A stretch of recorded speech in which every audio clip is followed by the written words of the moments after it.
ырым-жырым менен жакшылыкка жооруу дегенди кантип айырмалайбыз? Мисалы, сөөктүү таза же аялың сулуу болот. 4 катары менен удаа кыз төрөгөндөргө 5-син букан деп атап коебуз. Шуну бир айырмалап түшүндүрүп берип койсоңуз. Мына ушул мисалда келген нерсенин баары тең эмне болуп саналат? Ырым-жырым болуп саналат.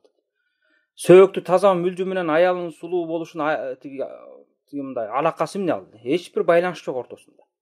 Жана ошондой эле Аллах субхана таала уул береби, кыз береби, ошонун баарын берген Алла таала. Анан атын өзгөртүп, бурулкан кой бурулуп кетсин, же уулкан койсо уул болуп калсын деген мунун баары эч бир байланыш жок. Андан көрө ошондо ырым-жырым жасагандан көрө Алла таалага жалдыраш керек, Алла тааладан сураш керек. Мунун баарын ар бирибиз айтпадым жана башында.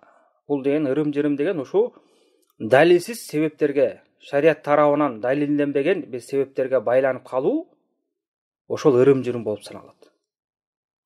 Ошондуктан мындай нерседен алыс болушубуз керек.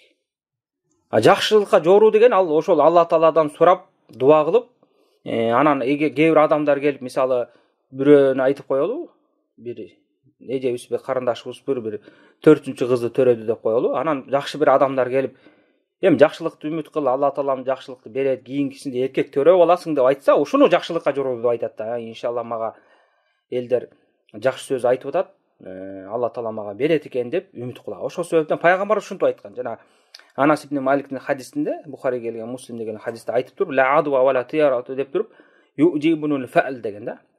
Мага фаал жаат деген. Ал фаал эмне деп сураганда, сахабалар ал калимату тайба деген бул жакшы сөз деген. Ошондуктан адам баласына бирөө жакшы сөз айткан болсо, жакшы сөз айтылып атат, жакшы тилек кылды деп ушуну жакшылыкка жоруп, анан ушуга үмүт артып, Алла тааланы тилеген болсо, ошол жакшы нерсе болуп саналат. Аллаху алам.